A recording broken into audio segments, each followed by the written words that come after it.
Hi hi hi hello hello welcome to post 360. నేను మీ మురళీ రాపల్లి.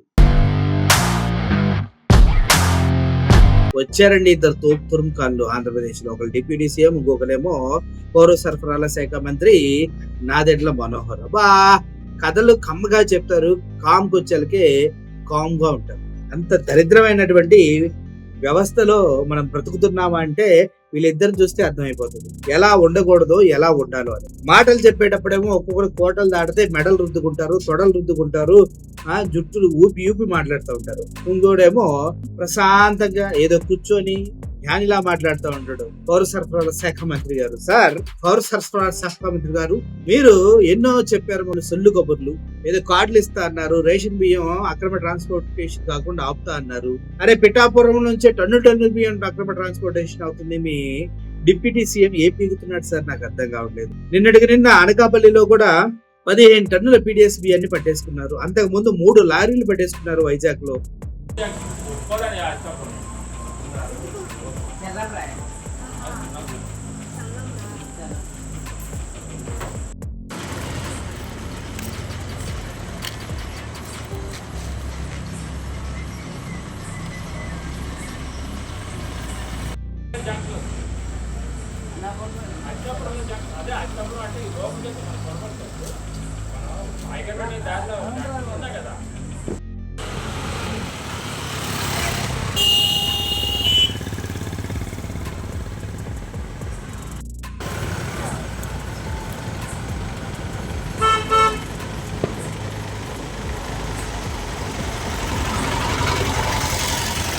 ఏం చేస్తున్నారు మీరు? మీ వ్యవస్థ ఏంటి? మీ పౌర సరఫరాల శాఖ ఎందుకు ఇంకా మీరు వీటిని కూడా కట్టడి చేయకపోతే మరి స్మార్ట్ కార్డులు ఇస్తున్నాం, దాన్ని ఏమి మేము పట్టించుకోము.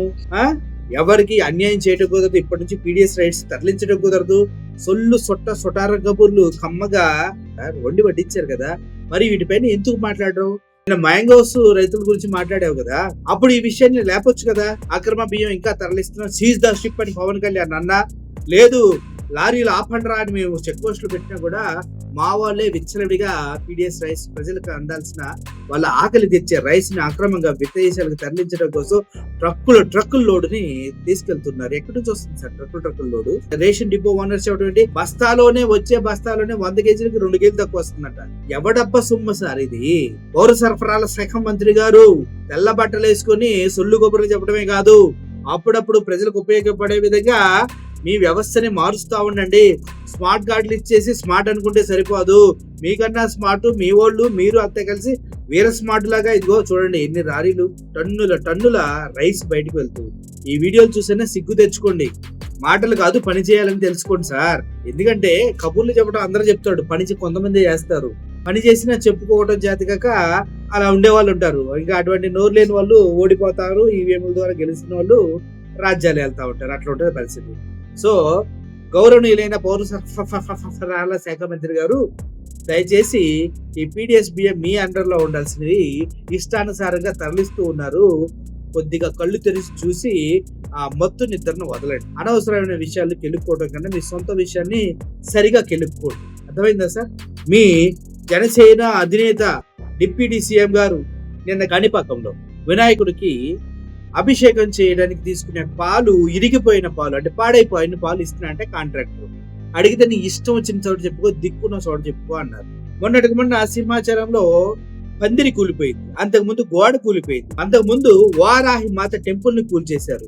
సనాతన ధర్మాన్ని కాపాడే సంరక్షకుడిగా తనని ప్రొజెక్ట్ చేసుకొని ఆంధ్రప్రదేశ్ వ్యాప్తంగా తోపు తురుపుగా ఫీల్ అయినటువంటి సో కాల్డ్ సనాతని ఎక్కడికి పోయాడు సార్? ఇవన్నీ జరుగుతుంటే మాట్లాడ్డా సిగ్గు లేదా? వారాహి అని మీ వాహనానికి పేరు పెట్టుకోవడం తప్పించి వారాహి మాత ఆలయాన్ని కూల్చేసి పక్కనే ఉన్న కాలువలో పడేస్తే దాని గురించి మాట్లాడుతూ చేత కానీ సుంటలాగా అనిపిస్తున్నారు సార్.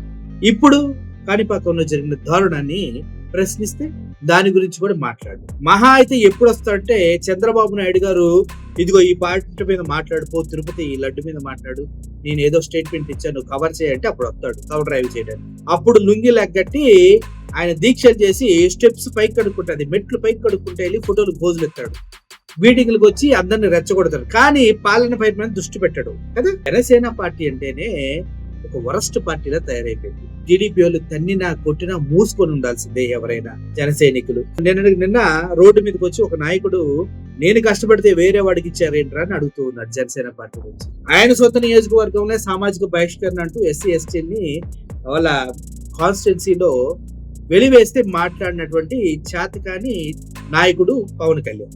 ఇటువంటి దారుణాలన్నీ చూస్తూ మీరు కూడా ఆ పార్టీకి చెందిన వారే మీరు కూడా సొల్లు కబుర్లు చాలా చెప్పారు సార్. ఇలాగా రేషన్ బియ్యం తరలించకుండా స్మార్ట్ కార్డులు ఇచ్చామని. ఆయన ఏం చేయట్లేదు, మీరు ఏం చేయట్లేదు, మీ పార్టీ వాళ్ళు ఏమీ చేయట్లేదు. ప్రజలు చిరాకు పడి విరక్తి చెంది జగన్మోహన్ రెడ్డి ఎక్కడికి వెళ్ళినా అక్కడికి వెళ్తున్నారు మీ ఇలాంటి వాళ్ళని చూసిన తర్వాత. సో మీరు ఈ బియ్యాన్ని పౌర సరఫరాల శాఖ మంత్రిగా కాపాడండి. ఆయన ఒక డిప్యూటీ సీఎం అంటే ఏదో సీఎం అని ఫీల్ అవుతున్నాడు కాదని చెప్పండి సార్. డిప్యూటీ సీఎం అనేది జస్ట్ పదవి. ఆయన బేసికల్ గా ఎమ్మెల్యేనే. పొద్దున్నే హైదరాబాద్ నుంచి ఆంధ్రప్రదేశ్ వచ్చి మళ్ళీ ఆంధ్రప్రదేశ్ నుంచి హైదరాబాద్ 3 గంటలు వెళ్ళిపోతున్నాడు మహానుభావుడు ప్రజల సొమ్ముతోటి. అట్లాంటి సామాన్యులకి కొద్దిగా హెల్ప్ అవుతుంది సార్. ఆ ఖర్చులు తగ్గించుకోమని. ఎవడబ్బా మొగుడు సొమ్ము అని ఇష్టం వచ్చినట్టు వాడుతున్నాడో ఎవరికి అర్థం కాదు. సో మీరు ఆయన కలిసి కొద్దిగా సమాజానికి ఏమన్నా ఉపయోగపడే చేయండి, కబుర్లు కాదు అని సవినయంగా విన్నవించుకుంటూ సెలవు తీసుకుంటాను. Thank you so much.